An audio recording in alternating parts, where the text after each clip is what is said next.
Hi guys, welcome back to Tamil live Raj. இன்னைக்கான எபிசோடில் as usual வந்து பார்த்தீங்கன்னா நடந்த சில சம்பவத்தை பற்றி தான் பார்க்க போகிறோம். முதல்ல வந்து ரவீனாவோட சிரிப்பே போச்சு அப்படின்னு சொல்லும்போது எனக்கு சிரிப்பு ரொம்ப பயங்கரமாக வந்துடுச்சு. எத்தனை பேருக்கு சிரிப்பு வந்துச்சுன்னு தெரில. ஆக்சுவலாக ரவீனாவோட பேரண்ட் வர முடியாதனால அவங்க க்ளோஸ் ஃப்ரெண்டோட பேரண்ட் வந்து வந்திருப்பாங்க. ஸோ அந்த இடத்துல அவங்க ஒரு பாயிண்டில் வந்து ஒரு மணிக்கிட்ட வந்து சொல்லுவாங்க, ரவீனாவோட சிரிப்பே போச்சு அப்படிவாங்க. ஏய் என்னடா சொல்கிறீங்க, சிரிச்சு அவன் பிக் பாஸை பார்க்கறத விட்டுட்டு ஓடிடலாமான் இருக்கான், சிரிப்பு போச்சுன்னு சொல்கிறீங்களா அப்படின்ற மாதிரி வந்து பார்த்தீங்கன்னா ஒரு பக்கம் சம்பவம் பண்ணியிருந்தாங்க. ஸோ இந்த இன்னொரு பக்கம் வந்து பார்த்தீங்கன்னா மணி வந்து அப்பா கோட் ரெட்டுன்னு ஏதோ பேசிட்டானுங்க, எங்களுக்கு பிக் பாஸ் வெளியே அனுப்பிட்டாரு அப்படின்னு நினச்ச கேப்பில் நாங்களாவது போகிறதாவது இவன் போனோன்னா கண்டென்ட் கிடைக்காது சொல்லிட்டு பிக் பாஸ் மறுபடியும் ரிட்டன் உள்ளே போட்டது மரண பங்கமாக இருந்தது. ஸோ இந்த விஷயம் ரொம்ப ஹாட்டாக இருந்தது. அண்ட் கோட் ரெட்னா என்ன, எதை பற்றி அவங்க பேசியிருந்தாங்க, அண்டு மணி ரவிச்சந்திரா மேலே தவறு இருக்கா, இல்லைன்னா வந்து உண்மையிலேயே எல்லாரும் சொல்கிற மாதிரி ரவீனா மேலே தவறு இருக்கா. ஸோ இது ஒரு பக்கம் இருக்கும்போது ஆஸ் யூஷுவல் நம்ம இந்த ஃபேமிலி டாஸ்க் வந்ததுலேருந்தே வந்த ஒவ்வொரு ஃபேமிலியுமே ஒரு நம்பர் கொடுத்து பண்ணிட்டு இருக்கோம். ஸோ இவங்க பெஸ்ட்டு, ஸோ உங்களுக்கு ஃபஸ்ட் ப்ளேஸ் கொடுக்கலாம், இவங்க ஓகே இவங்களுக்கு செகண்ட் ப்ளேஸ் கொடுக்கலாம், அண்ட் இவங்க அப்படின்னு நம்ம ஒரு நம்பர்ஸ் வந்து பண்ணியிருக்கோம். ஸோ அந்த விதத்தில் இன்றைக்கி வந்து 5 ஃபேமிலிஸில் யார் எந்தெந்த இடத்த பிடிக்க போகிறா, ஸோ ஃபஸ்ட் யார் வர போகிறா, லாஸ்ட் யார் வர போகிறா, உங்களுக்கு என்னென்ன அசம்ஷன் இருக்குது, இதெல்லாம் உங்களால் முடிஞ்சால் கொஞ்சம் கீழே கமெண்ட் பாக்ஸில் சொல்லிடுங்க. அண்ட் நம்ம என்ன இருக்குது அப்படிங்கிறத பார்க்கலாம். ஸோ பார்க்கலாமா? ஹாய், இதாமல் லைவ் ராஜ். ஸோ நான் ஃபஸ்ட்டு பிளேஸ் யாருக்கு கொடுக்குறேன், இந்த ஒவ்வொரு பிளேஸ் பெஸ்ட்டுன்னு கொடுத்துட்டு போகும்போதும் அங்கே நடந்த சில சுவாரஸ்யமான விஷயங்கள், அன்சீன்ஸ் அண்ட் சீன்ஸை பற்றி நம்ம பார்க்க போகிறோம். ஸோ ஃபஸ்ட்டு பிளேஸ் யாருக்கு அப்படின்னு பார்த்தீங்க அப்படின்னா டைட்டில் வின்னரோட சிஸ்டருக்கு தான். ஸோ ஏன் அப்படின்றத நான் சொல்லிடுறேன். டைட்டில் வின்னரோட சிஸ்டர் வந்து ஆக்சுவலாக அவர்கிட்ட சில விஷயங்களை வந்து சொல்கிறாங்க, மாயாவை எக்ஸ்போஸ் பண்ணாங்க. பட் இருந்தாலும் அவங்க 2 பேர்கிட்ட ஒரு ட்ரூ ஒரு ஃபீல் என்னால் ரொம்ப பயங்கரமாக பார்க்க முடிஞ்சிச்சு. ஆல்ரெடி வெளியே ஒரு டைம் வந்து சும்மா இருக்காங்க, தண்டத்துக்கு இருக்காங்க அப்படின்னு சொல்லும்போதே கூட இவங்க வந்து சொல்லியிருப்பாங்க, என் அண்ணன் அப்படிலாம் சொல்லாதீங்க, அவரால் முடிஞ்ச ஏதோ விஷயத்த பண்ணிக்கிட்டு தான் இருக்குன்னு அப்போ இருந்தே அவங்க வந்து அண்ணனுக்கு சப்போர்ட் பண்ணியிருப்பாங்க. அண்ட் இப்போ உள்ளே வந்தப்போ கூட பார்த்தீங்கன்னா யாருக்கிட்டமே மூஞ்ச காட்டல, பட் அண்ணனுக்கு சொல்ல வேண்டிய விஷயத்த சொல்லிட்டாங்க. நீ எல்லாருமே வெளுத்ததெல்லாம் பாலுன்னு நம்பாத, பின்னாடி உனக்கு ஒரு சம்பவம் நடக்குது அப்படிங்கிறத. ஸோ இந்த ரீசனுக்காக தான் ஃபஸ்ட்டு பிளேஸ் வந்து நான் இவங்களுக்கு கொடுக்குறேன். அவங்க அண்ணன் தங்கச்சி கடையில் உள்ள அந்த ஒரு பாண்ட் எனக்கு ரொம்ப பிடிச்சிருந்தது. ஸோ சூப்பராக இருந்தது, க்யூட்டாக இருந்தது. அதுக்காக வந்து ஃபஸ்ட் பிளேஸ் அவங்களுக்கு கொடுக்கலாம். செகண்ட் பிளேஸ் யார் அப்படின்னு பார்த்தீங்கன்னா நம்ம ரவிச்சந்திராவோட ஃபேமிலி. ஏன் அப்படின்னு சொல்லிடுறேன்.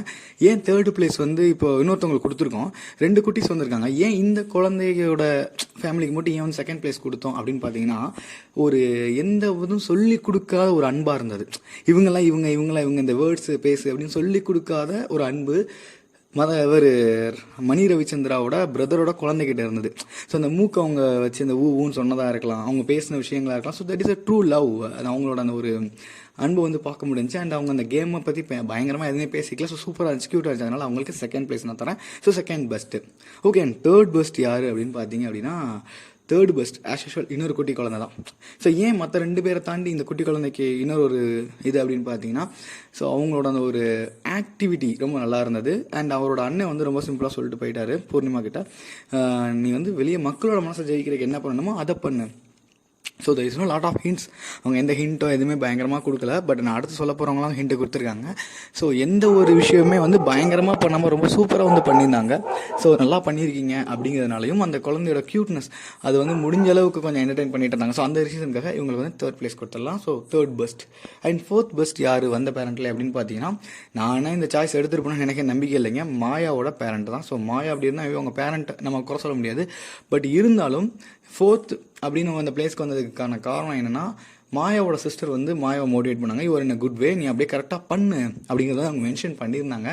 அண்டு மாயா போகிறேன்னு சொன்னால் கூட உனக்குன்னு வெளியே ஒரு டீம் இருக்குது. So that is a kind of motivation எனக்கு ரொம்ப பிடிச்சிருந்துச்சு.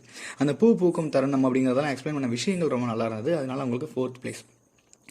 ஃபிஃப்த் அண்ட் லாஸ்ட், மேபி நிறைய பேருக்கு இது தெரிஞ்சிருக்கும், லாஸ்ட் கண்டிப்பாக உங்களுக்கு தான் கொடுப்பேன்னு ஏங்கிற ரீசன் ரொம்ப கிளியராக சொல்லிடுறாங்க. ஸோ நம்ம பார்க்கும்போது ஒரு ஹை கிளாஸ் ஆண்டி பக்கத்து வீட்டில் இருப்பாங்க பார்த்துருக்கீங்களா, நம்மளாம் வந்து சீண்டை கூட மாட்டாங்க. ஒரு மிடில் கிளாஸ் பசங்க கிட்ட இல்லை பொண்ணுங்க கிட்டே நம்மளாம் சீண்டை கூட மாட்டாங்க. ஒரு மாதிரி நாங்கள்லாம் வந்து வேறு மாதிரி அப்படின்னு சொல்கிற மாதிரி ஒரு ஆண்டியாக தான் நான் அவங்கள பார்த்தேன். ஏன் அப்படின்றத சொல்லிடுறேன். ஸோ இதில் வந்து இந்த ஓவராலாக உள்ள ரிவ்யூவும் பார்த்தல, இந்த ஸ்டார்டிங்லேருந்து மதன் ரவிச்சந்திராவுக்கும் நம்மளுடைய ரவீனாவுக்கும் இடைப்பட்ட அந்த காதல் விவகாரங்களை பார்த்தோன்னா எனக்கு தெரிஞ்ச வரைக்கும் ஸ்டார்டிங்கில் ரவீனா இண்டிவிஜுவலாக தான் கேம் ப்ளே பண்ணாங்க. So it's truly acceptable. And அதை வந்து மணி வந்து அக்செப்ட் பண்ணதை நான் வந்து பாராட்டுறேன். நான் வந்து பர்சனலாக எனக்காக நான் சில விஷயங்களை வந்து அப்பார்ட் ஃப்ரம் த கேம் நான் வந்து அவர்கிட்ட கேட்டிருக்கேன் அப்படின்னு வந்து அவர் சொல்லியிருப்பாரு. ஸோ அது வந்து ட்ரூ. ஸோ மதன் வந்து மணி வந்து பார்த்தீங்கன்னா நல்லா போயிட்டு இருந்த ரவீனாவை அவருக்கு பொசசிவ் ஆகிடுச்சு. ஆக்சுவலாக நிக்சன் கூட அந்த ஒரு கனெக்ட் இருக்கும்போது அவங்களுக்கு பொசசிவ் ஆகி இருந்தது. கேப்பில் கிடச்ச கேப்லாம் நிக்சன் ஆப் படிச்சுட்டு இருந்தாப்புல, எந்த கேப்லாம் கிடைக்குதோ அங்கெல்லாம் ஒரு ஆப்பை சொல்லிட்டு இருந்தாப்புல. ஸோ இப்படி ஒரு பக்கம் இருக்கும்போது மணி அதை ஒத்துக்கிட்டது பெஸ்ட்டு. ஸோ சர்டன் சுச்சுவேஷனுக்கு அப்புறம் மணி சொன்னது உண்மை. Train to play individual game. அவர் தனியாக ப்ளே பண்ண ஆரம்பிச்சிட்டாரு. பட் ரவீனாவால் அது முடியல. அவங்க வந்து ரவீனா வந்து மணிக்காக பண்ணாங்களோ இல்லை வாட் அவர் எதுக்காக பண்ணாங்களோ தெரில. பட் அவர் இண்டிவிஜுவலாக ப்ளே பண்ணப்போ கூட இவங்க again and again Mani you have to stand, Mani you have to stand. So ரவீனாக்கு எதுவுமே தெரியாது. ரவீனா வந்து பச்சை பிள்ளையை வச்சுட்டு யூ ஹேவ் டு ஸ்டாண்டுன்னு சொன்னாங்க. இதில் நான் குபீர்னு சிரிச்ச ஒரு இடம் எங்கே அப்படின்னு பார்த்தீங்கன்னா, எனக்கு என்னென்னா ரவீனாவோட சிரிப்பே போச்சு அப்படின்னாங்க. எனக்கு உயிரே போச்சு. டேய் சிரிக்கவே இப்படி சிரிக்குதுன்னா இப்போ சிரிச்சா எப்படா சிரிப்பீங்க, ஏன்டா சம்பவம் பண்ணுறீங்க அப்படின்ற மாதிரி வந்து எனக்கு ஆயிடுச்சு. ஸோ அந்த ஒரு இடத்துல வந்து பார்த்தீங்கன்னா டெஃபினெட்லி அவங்க பண்ணது ஃபன்னாக இருந்தது. எனக்கு சிரிப்பு வந்துச்சு அவங்க சீரியஸாக சொன்னதெல்லாம். ஸோ அதை தாண்டி அவங்க நிறைய மணியோட இவங்க எப்படி சொல்கிறாங்களோ மணியோட பர்சனல் லைஃப்குள்ளே போன மாதிரி இருந்துச்சு. ஸோ ரவீனாவோட ப்ராப்ளத்தை ஃபேஸ் பண்ணால் நாங்கள் இருக்கோம் பாஸ், எஸ் அக்செப்டபிள், கண்டிப்பாக அது இவங்க பண்ணிடலாம். நீங்கள் உங்கள் வேலையை பாருங்கள், அதுவும் ஓகே அக்செப்டபிள். ஒரு பேரண்ட்டாக அவங்க பண்ண வேண்டிய ஒரு விஷயங்கள் தான். பட் இன்னும் சில இடங்களில் தாண்டி மணி வந்து நீ ஸ்டாண்ட் பண்ணியிருக்கணும், நீ ரவீனாக்காக ஸ்டாண்ட் பண்ணியிருக்கணும், நீ ஏன் பண்ணலை அப்படின்னு கேட்ட அந்த இடங்கள்லாம் எப்படி இருக்குன்னா, வாட் எவர் இட் இஸ், நீங்கள் லவ் பண்ணுறீங்கன்னு சொன்னால் நீங்கள் இதை பண்ணி தான் ஆகணும், ஈவன் இது கேமாக தான் நீ பண்ணி தான் ஆகணுங்கிற மாதிரி மணியோட சில பர்சனல் இடத்துக்குள்ள அவங்க போன மாதிரி இருந்தது. அண்டு கோட் ரெட்னா என்னங்க? Code red most probably code red வந்து பார்த்தீங்க அப்படின்னா எனக்கு தெரிஞ்ச 2 விஷயங்கள் இருக்குது, நான் சொல்லிடுறேன். நம்பர் 1 பார்த்தீங்கன்னா தசாவதாரம் படத்தில் கோட் ரெட்னா நான் இறந்துட்டேன்னு அர்த்தம் அப்படின்ற மாதிரி சொல்லியிருப்பாங்க. ஸோ மேபி அவர் டேஞ்சர் ஜோனில் இருக்கிறத வந்து கோட் ரெட் அப்படிங்கிற மாதிரி வந்து சொல்லியிருந்திருக்கலாம். 2வது வந்து பார்த்தீங்கன்னா பிரதீப்புக்கு ரெட் கார்டு கொடுத்து வெளியே அனுப்பின விஷயத்தை எக்ஸ்போஸ் பண்ணுறதுக்கு அதனால ப்ராப்ளம் இருக்குது அப்படிங்கிறக்காக கூட இதை வந்து சொல்லியிருந்திருக்கலாம். பட் மோஸ்ட் ப்ராபபிளி கோட் ரெட்டுங்கிறது ஒரு ஆபத்தான ஒரு விஷயத்தை குறிச்ச மாதிரி இருந்தது. எனக்கு இது பிரதீப்புன்னு தோணல. நிறைய பேர் பிரதீப்புன்னு சொல்லியிருந்தாங்க. நம்ம சேனல்லே கூட நம்மளோட ரிவ்யூவர் வந்து ப்ரொமோ ரிவ்யூ பண்ணுறவங்களாம் சொல்லியிருந்திருப்பாங்க. பட் இருந்தாலும் எனக்கு தோணுது வந்து பார்த்தீங்க அப்படின்னா கோட் ரெட் அப்படிங்கிறது sees in danger zone. So அதை மென்ஷன் பண்ணுற மாதிரி இருந்தது. அவங்க அந்த மாதிரி தான் நான் பார்த்தேன். ஒரு இண்டிவிஜுவாலிட்டி இல்லாமல் அவங்க கேம் ப்ளே பண்ணிட்டு இருக்காங்க. ஸோ ரவீனா பண்ண எல்லாத்துக்குமே எனக்கு வந்து மணியை வந்து ப்ளேம் பண்ணணும்னு தோணல. But that is a love game between தம். இருந்தாலும் இந்த லவ்வை வந்து அவங்க கொஞ்சம் டீசெண்டாக சொல்லியிருந்திருக்கலாம். மற்ற எல்லாருமே ரொம்ப டீசெண்டாக சொல்லிட்டு போயிட்டாங்க, வெளியே கூட வச்சு செஞ்சுருந்துருக்கலாம். பட் இவங்க பேசின அந்த கைண்ட் ஆஃப் ஆட்டிடியூட் இதெல்லாம் வந்து எனக்கு ஒரு மாதிரி அந்த ஆன்டி பேசுனது ஒரு மாதிரி இருந்தது. ஸோ இதுதான் எனக்கான தரவரிசை அண்ட் நமக்கான ரிவ்யூ. ஸோ இதை பற்றி நீங்கள் நினைக்கிறீங்க? உங்களுக்கு ஏதாவது வேரியேஷன்ஸ் இருந்ததா? இவங்களுக்கு பதிலாக இவங்க இப்படி வந்திருக்கலாம்ப்பா, நீ இந்த குழந்தைக்கு பதிலாக இந்த குழந்தை செகண்ட் சொல்லியிருக்கலாம், தேர்ட் சொல்லியிருக்கலாம், இல்லை இவங்க தான் ஃபஸ்ட்டுப்பா சூப்பராக போடாங்க அப்படின்னு உங்களுக்கு தோணுன விஷயங்களும் மறந்துடாம கீழே கமெண்ட் பாக்ஸ் சொல்லுங்கள்.